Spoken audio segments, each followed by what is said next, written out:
We will be in 5. Hello, everyone. Citizens for a Healthy Jessup is proud to bring you the Meet the Candidate interviews with both the Democratic and Republican candidate for state representative in Pennsylvania's 112th legislative district. I'm Frank Andrews Shimkus, and for the next 30 minutes or so, I'm going to be asking questions focused on the most important issues facing the 112th district of Pennsylvania, and also the state as a whole, in an effort to provide voters with a good understanding of where the men who want to represent them will stand. The evening will begin by giving the candidate 2 minutes to introduce himself, and then we will proceed to the questions, for which the candidate will also have 2 minutes to answer. After all the questions have been asked, we will conclude by giving the candidate one last 2-minute period to make a final statement. At this time, I would like to welcome to the program Ernest Lemoncelli and ask you to begin with your 2-minute opening statement, sir. Thank you, Frank. I'd like to thank the Board of Directors and the officers of Citizens for Healthy Jessup for this opportunity to discuss the issues. My family has been in this district for more than 100 years, so my roots are deep here. I was born in Scranton, raised in Einan. I graduated from Scranton Prep in 1973, went on to gain a teaching degree from Bloomsburg University. And once I had that degree, I came back to the Valley and tried to get a job, but I couldn't. So I left and I went to Texas, where I began a career in industrial sales. I was later promoted to regional manager and had responsibility for 7 southeastern states and Puerto Rico, and I ran that operation out of Florida.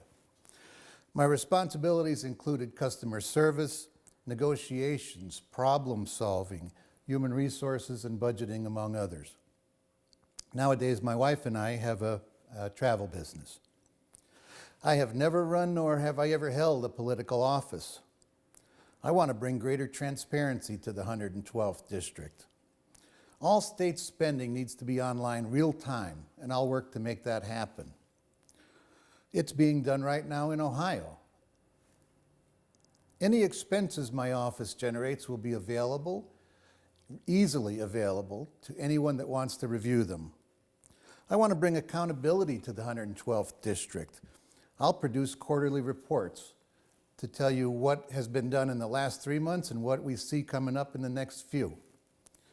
I want to have town hall meetings where we can discuss the issues that are of importance to the people of the 112th district. I won't hide from constituents. I'll work from the first day in office to the very last. I'll listen to you. I'll represent you both professionally and ethically, because we deserve better. All right, thank you very much, and we're going to begin with the first question. Throughout the state, homeowners are continually seeing school taxes go up while school services diminish. What would you do to improve state education funding to ensure that every student can receive a great public education? Well, we had House Bill 76, which was bounced around in the legislature. I believe that's a good bill. We can make it more fair to the taxpayers. We have people that have lost their homes because of taxes, and it's not young people generally that are in that condition. It's the older people that are maybe ill or certainly don't have enough time to recover. Where would they go? Where can they go? The caveat I have with House Bill 76 is that it retains the school tax, and it adds a bit more to our sales tax and to income tax. My fear is that if we give the politicians the chance, they'll raise that tax again. So 5 years from now or 10 years from now, we'll end up with 3 taxes instead of a low one and the other 2. I would like to see a modification of that bill so that the school tax that remains can't be raised unless the people have a referendum or the people approve that increase. As well, I have talked to people that can't afford any more tax. So for low income, I think we need to have a rebate of the additional 1% so that they don't have another burden on top of what we already have. Okay, Mr. Lemoncelli, our next question deals with pensions. Both the Pennsylvania House and Senate are working to reform pension programs for state workers and for public teachers. Many prefer steering away from the defined benefit plans to a system similar to what is most common in the private sector 401k plans.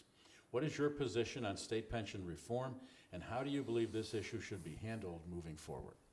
We discussed this at the editorial board meeting with the Times the other day. I am in favor of the 401k for new hires. However, if the state has made a promise to people about their retirement, you cannot pull the rug out from under people. You have to honor the promises that were made. I do think we need to stop digging the hole and put more people the new people into a 401k type program. I think that also something that came up in that meeting was that in 2001, the benefits were significantly changed upwards. And I believe our problems really started there, because then we have billion-dollar deficits. The thing that scares me most about this whole pension situation is that we could end up, if we don't do something to fix it, we could end up getting to the end of the line with people expecting retirement, and it won't be solvent. They won't be able to get anything. That would be an absolute disaster. Okay, we're going to continue the subject of finances. The recent sale of the once public-owned Scranton Sewer District and the Parking Authority signal a trend in Pennsylvania of privatizing government investments. With the state liquor store system also being considered for sale, what is your position on this trend, and what do you believe will be the long-term effects of such moves? Well, the state liquor store situation historically came from the Prohibition era, and its purpose was to make it as difficult as difficult to buy spirits as we could. I don't think that's a good way to continue the business. Also, I don't like to have government in businesses that can be private like that.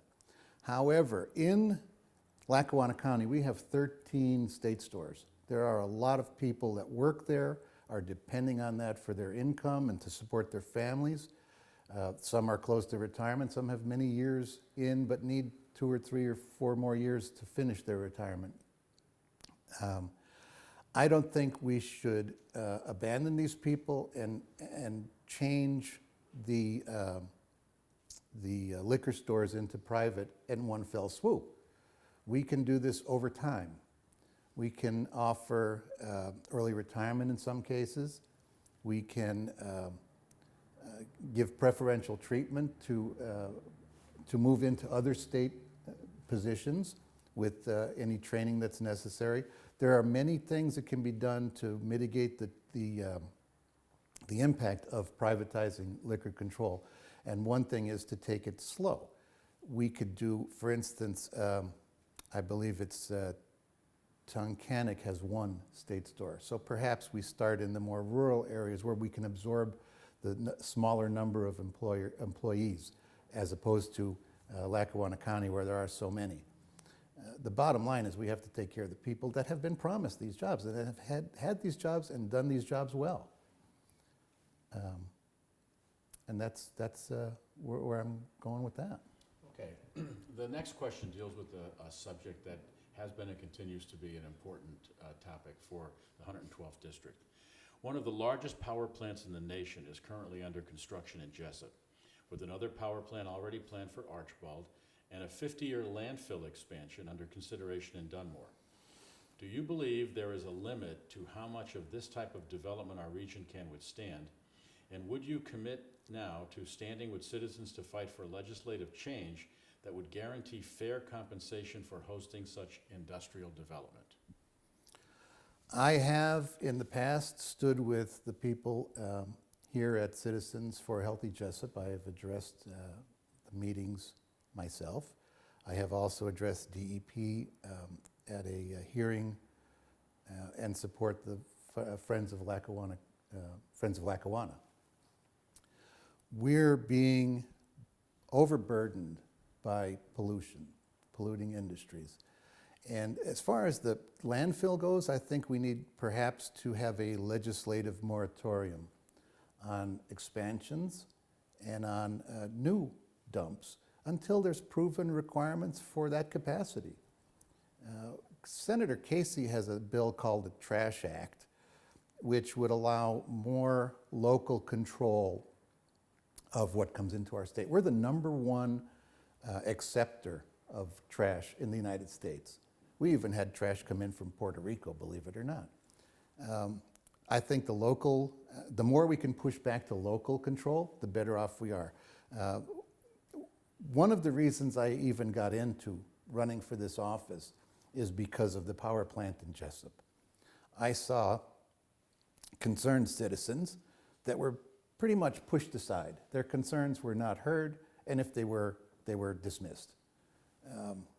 The basic fact of the matter is that information was presented which shows property value reductions, and they said, well, it doesn't apply here. It does. We obviously need energy in this country, but there are better places to locate it. The power plant in Jessup is too close, in my opinion, too close to populated areas, and they've already in their application permit said they're going to exceed volatile organic compounds emissions and nitrous oxide emissions. But they're allowed to do it because they're buying credits for pollution. Okay, we're going to shift to the subject of health care. A recent Scranton Times article credits the Affordable Health Care Act and Pennsylvania Medicaid expansion for a 34% decrease in uninsured Pennsylvanians, a net improvement from 9.6% of Pennsylvanians uninsured in 2013 to 6.4% at the end of 2015. Both of these measures, however, have endured strong criticism, and clearly there is still work to do on health care in Pennsylvania. What do you see as the most sensible path forward for Pennsylvania to secure long-term health care for everyone? That's a very complex question, particularly considering the Affordable Care Act. Aside from the fact that the Affordable Care Act deals with health care, I think any law that's 2,500 pages long is going to be a disaster, no matter if it's health care or not.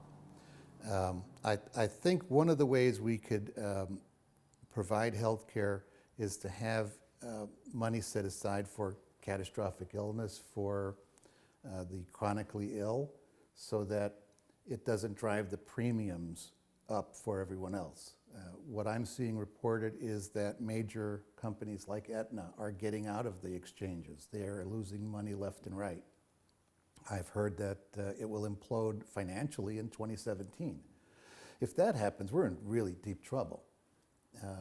The fact of the matter is many people have higher deductibles now than they've ever had at higher premiums.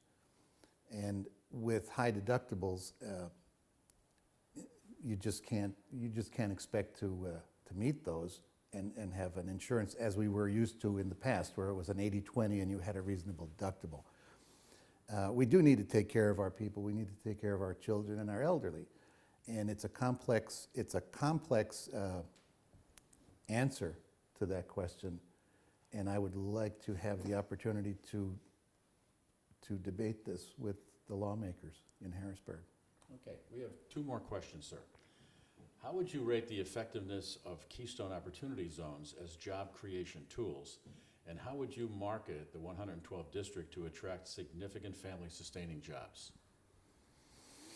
Well, I think the Keystone Opportunity areas are the tax-free zones, correct?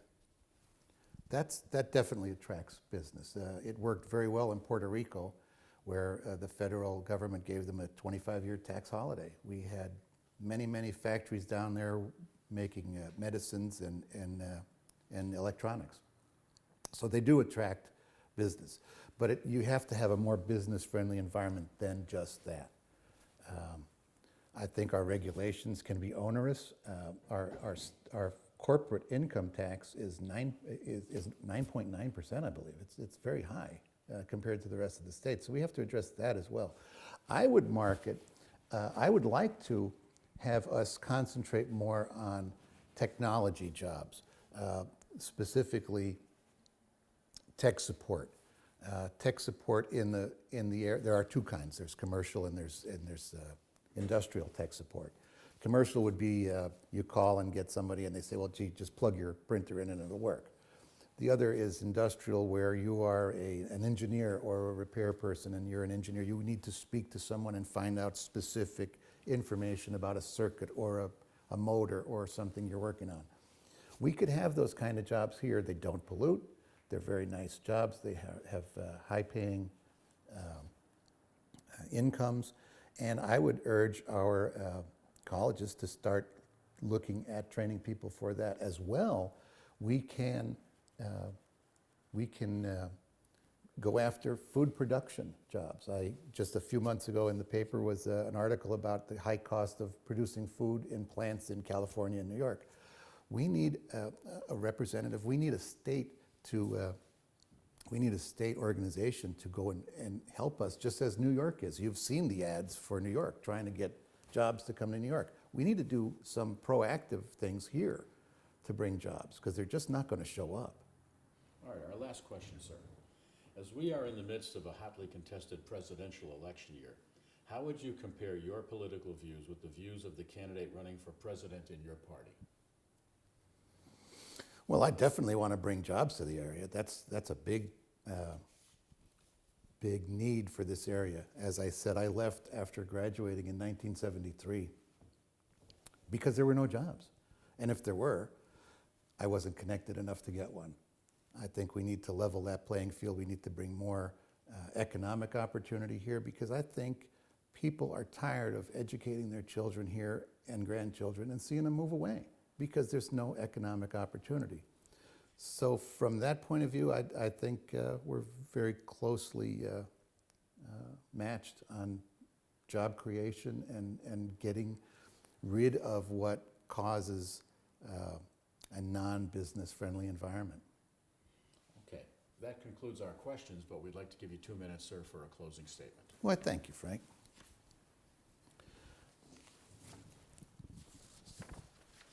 I fully expected when I started this campaign to publicly debate the issues. I accepted an invitation from the League of Women Voters, but my opponent declined.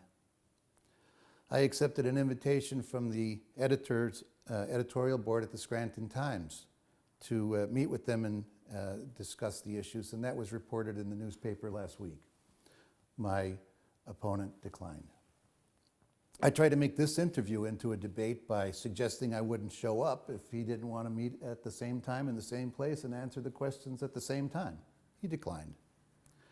So what I'd like to tell you now is that I am not going to allow him to keep us from discussing the issues, and so I have set up a town hall meeting on October 25th at 7 p.m. at the Jessup Hose Company No. 1 on 4th Avenue in Jessup. I've also set a second town hall meeting at O'Leary's on Ash Street on November 1st. We're also having a candidate function, a Meet the Candidate function on the 27th at the Honky Tonk Restaurant in Dunmore on Drinker Street. By electing me, you will be sending a representative to Harrisburg that's in the majority party, the party that's controlling the House of Representatives and the Senate. I will have a seat at the table right off the bat, even though I'm a new freshman representative. I will be more likely to be able to bring benefits to this area than a minority representative. I will listen to you, and I will represent your interests in Harrisburg. I will do it professionally, I will do it ethically, with transparency and accountability, because we deserve better.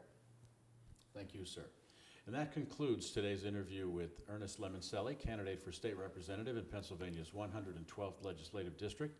Citizens for a Healthy Jessup would like to thank both candidates for participating and for their continued support of the organization. We hope that through this interview, you, the voter, have gained insight into where each candidate stands on the issues facing our area, and this will help you make your decision when you go to the polls. I'm Frank Andrews Shimkus, thanking everyone for watching and reminding you to get out and vote on November 8th.